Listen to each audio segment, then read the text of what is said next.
chí Nguyễn Thị Anh Thư, Chủ tịch Hội Nông dân huyện. Đồng chí Nguyễn Văn Vui, Chủ tịch Hội Cựu chiến binh huyện. Chủ tịch Liên đoàn Lao động huyện. Anh Quỳnh Quang, Giám đốc công ty du lịch Thành Trị Hay.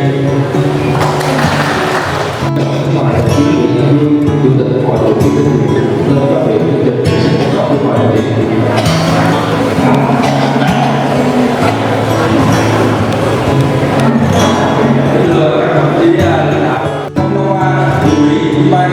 Lãnh đạo toàn diện thực hiện rất là toàn diện phát triển kinh tế văn hóa xã hội quốc phòng an ninh, tình hình an ninh chính trị xã hội ở huyện nhà chúng ta cơ bản ổn định, có thể hiện lên tất cả các lĩnh vực như an toàn giao thông cũng giảm,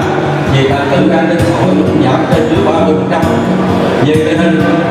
đảng bộ huyện tập trung xây dựng nông thôn mới nâng cao nông thôn mới từ mẫu của các xã thị trấn và huyện xây dựng nông thôn mới nâng cao vào năm 2025. Qua đó thì đảng nhà nước chủ trương vì chúng ta cũng có cái chủ trương là cái kế hoạch phân bón là xây là đi cũng như là tập đoàn đi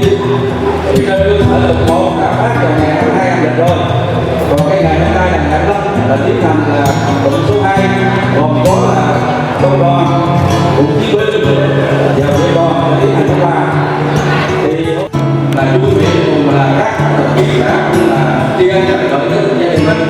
là cuối cùng cái gì đó